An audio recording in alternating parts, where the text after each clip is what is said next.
This is Weather or Not. And it's a Thursday edition here of Weather or Not. A little bit still on the gloomy side. Those pesky clouds. Yeah. They are finally going to break up this weekend. I really don't mind it. It's prompted for a nice kind of gloomy, cool, crisp feel. But the sunshine will come back, making it feel a little bit warmer as we head to the weekend. That's coming up. First and foremost, though, I think we still need to talk about the tropics. Because hurricane season's not over with. Waiting to see how you did it. Yeah, hurricane season's not over with. Yesterday was the peak. We talked about how quiet it was. Yesterday afternoon, 20% chance of development. Now a 30% chance. Forecast models way down the line. It was like a switch has been flipped. And what's crazy is there's nothing in the Atlantic right now that even has tropical characteristics. Yeah. This is for a wave that's going to be coming off the coast of Africa. Yeah, so let's jump into it here with your Thursday tropical update. And yeah, it does take us way out there into the Atlantic with a chance of development. But a couple of things to remember after we were talking yesterday, you know, we had a lull last year in the hurricane season, kind of similar to what we're seeing this year. And then Helene formed way late in the season, September 26th. Helene was followed by 10 additional storms last year.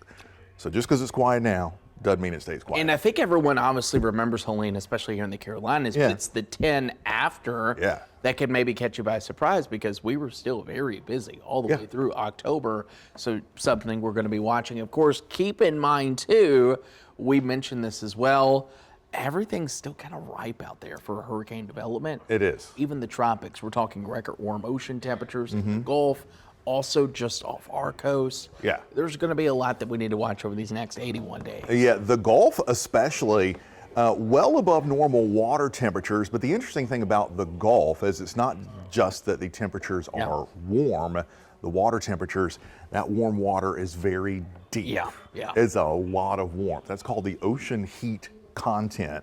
And as of this week, the ocean heat content, basically the amount of energy available in the Gulf for tropical storms and hurricanes to use, is now at a record, beating out last year's record. Yeah, for sure. And there's been some models long term that favor a very active Gulf in the next month, and then also favor some homegrown development off the Florida coast. So, and I think they're kind of attributing to these warm temperatures, and I think that could be an origin spot we have to watch for October. And climatologically speaking, it's the Caribbean into the Gulf that are the most active in late September and October. So it's entirely possible that we may have a sprint to the finish line out of this hurricane season. That's not hype, that's not scaring, that's just kind of what we do. We're sort of projecting, forecasting, if you will, what could be a busy finish to the hurricane season, especially in the Gulf and the Caribbean. Yeah, something we're watching. So as we continue to give you the first alert here, here's that chance, and you might be looking at what we've circled. Where is it? Yeah. It's out over literally the middle of Africa. Should emerge over there by Friday afternoon, and then start to work into a little bit more of a favorable environment for the weekend. Yeah, we had a lot of dust, a lot of Saharan dust out there, a lot of wind shear out there last week into early this week. That's what sort of squashed that chance of development that we were almost certain was going to become Gabrielle last week. That dust just killed it, absolutely killed it. Signs that dust kind of eases up a bit, and models are really starting to latch onto this area again next week for our next potential area for development. So again, that's why we have that 30% chance right now. Yeah, we'll watch it, we'll wait. Like we talked about, models obviously serve as some guidance.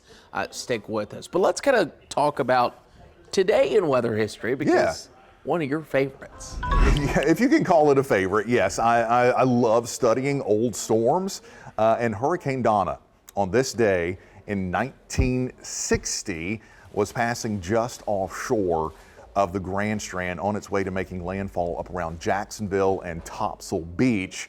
Couple of amazing stats here from Hurricane Donna. The number of landfalls in the U.S. First one in the Florida Keys, then just south of Naples. It came out around Daytona, made landfall again around Topsail, came back out over the Atlantic around Elizabeth City, had another landfall in the eastern tip of Long Island, briefly over the water, another landfall in Rhode Island, briefly back out over the Atlantic, and a final landfall in Maine. Absolutely incredible. The other incredible stat about Donna is, to this day, it remains the only hurricane to ever produce hurricane force wind gusts in every single state from Florida to Maine. And as it was passing offshore the Grand Strand, this one still blows my mind. I would love to see, and I wish we had satellite images back then, 50 to 75 mile diameter eye on Hurricane Donna as it was passing just off the Grand Strand. Obviously, when you look at this map too, look at the wind, where it starts, and where it ends. Yeah, Blue Hill, Massachusetts, 145 mile per hour wind gust. Now, granted, Blue Hill is a hill west of Boston, but still to get winds that strong is absolutely amazing. You can see North Myrtle Beach had a wind gust to 100 miles per hour, even as Donna was passing well offshore. There's another D-name storm. I'm going to date myself here. Diana, September 12th of 1984. This is the first hurricane I ever remember actually plodding along and sort of following as a youngster. What a crazy track. Yeah, I mean, imagine this today in a forecast like this, Category 4 hurricane. And I'm going to ask you, do you remember, was there a high pressure that blocked this and turned it? It was. Okay. It was. Yep. High pressure sort of briefly built in to the north over New England and led to that really strange slow loop, about 48 hours. It just kind of sat out there. The interesting thing about Diana, one, Category 4, really impressive intensity. There were evacuations for the Grand Strand. Hurricane warnings were in effect. On its first pass, Myrtle Beach did gust up around 80 miles per hour, but it was a very small hurricane. It did that loop and weakened. You know, if you've ever driven up to Oak Island from Myrtle Beach, you can be in Oak Island in 30 minutes. 117 mile per hour wind gusts up there. That's crazy. Yeah. Not to mention also, you think of the track and where the strongest winds on this would be. Imagine getting a gust of wind, then wait a day or two later. And then here comes the wind again from literally a loop-de-loop storm from Hurricane Diana. Yeah, it could have been an absolute disaster had it not weakened, but again, it sort of weakened back down to a Category 1 before that landfall, the final landfall there in and around Oak Island. But yeah, it's always crazy to think what tracking a storm like that would be like in this day and age. Yeah, and there's exactly why we look back at weather history to see what we would do now. Let's talk about obviously the weekend, because we know many of you have plans for the upcoming weekend. We're starting to get into that time of year where the events are starting to show up a little bit more. Yeah, it's getting busier, and the weather is going to cooperate. Of course, we've got coastal football, Celebrate Surfside Beach Festival, the Parks of Carolina Forest Fall Market. I'm ready for a fall market. Yeah, I love a good fall market. It's looking good Saturday. Yeah, temperatures low 80s. That developing low offshore now looks like it's going to be far enough to the north and east.